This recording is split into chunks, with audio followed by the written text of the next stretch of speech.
Good morning, welcome to 6am news. నేను Radhika. Details చూద్దాం. కాకినాడ యానంలో భారీ ప్రమాదం జరిగింది. యానంలో గ్యాస్ పైప్ లైన్ లీక్ అయింది. సముద్రం నుంచి యానం మీదుగా వెళ్లే చమురు సంస్థ గ్యాస్ పైప్ లైన్ నుంచి ఒక్కసారిగా గ్యాస్ లీక్ అవడంతో భారీ మంటలు ఎగిసిపడ్డాయి. సమీప గ్రామాల ప్రజలు భయాందోళన చెందుతున్నారు. అయితే పైప్ లైన్ నుండి వచ్చే గ్యాస్ ను సముద్రంలోనే అధికారులు ఆఫ్ చేసినట్లుగా తెలుస్తోంది.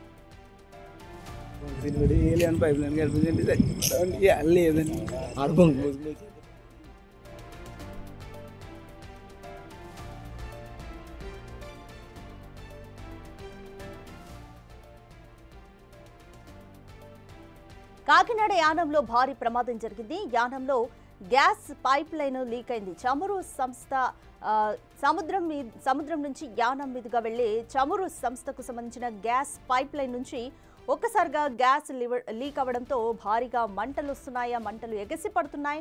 అయితే దీంతో సమీప గ్రామాల ప్రజలు భయాందోళన చెందుతున్నారు. ఎందుకంటే అది ఆఫ్ చేయకపోతే మాత్రం ప్రమాద తీవ్రత ఇంకా ఉండే ఛాన్సెస్ ఉన్నాయి. కాబట్టి చుట్టుపక్కల గ్రామస్తులందరూ కూడా భయపడుతున్నారు. అయితే పైప్ లైన్ నుండి వచ్చే గ్యాస్ను సముద్రంలోనే అధికారులు ఆఫ్ చేసినట్టుగా అయితే తెలుస్తోంది.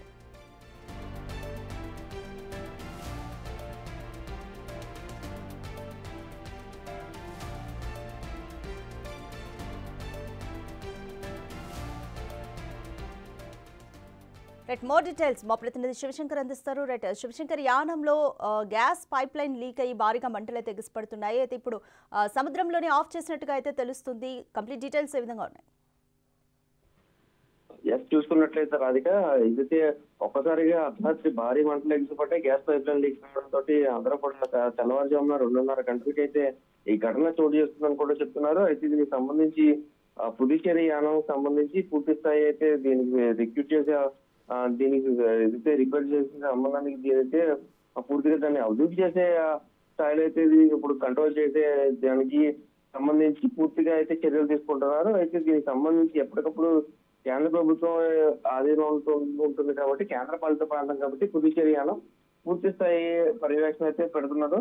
అయితే దీనికి సంబంధించి ఎవరు ఆందోళన చెందొద్దంటూ కూడా ఇప్పటికే మల్లాడి చెప్పిన పరిస్థితి తెలుస్తుంది. మల్లాడి మాజీ శాసనసభ్యులుగా ఉన్నారు. అయితే మల్లాడి దాంట్లోనే జరిగింది కాబట్టి ఎప్పటికప్పుడు దీనికి సంబంధించి పూర్తి పర్యవేక్షణ ఉంటుందని కూడా చెప్తున్న పరిస్థితి అనిపిస్తుంది.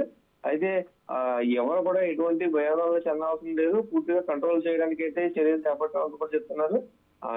ఢిల్లీకి సంబంధించి చమురు సంస్థ అధికారులు కూడా దీనిపైన పూర్తి స్థాయి దృష్టి పెట్టారని కూడా చెప్తున్న పరిస్థితి కనిపిస్తుంది. ప్రజలు ఎవరు కూడా భయాందోళన చెందొద్దంటూ కూడా అప్పటికే మల్లాడి కృష్ణరావు చెప్తున్న పరిస్థితి ఇక్కడ కనిపిస్తుంది.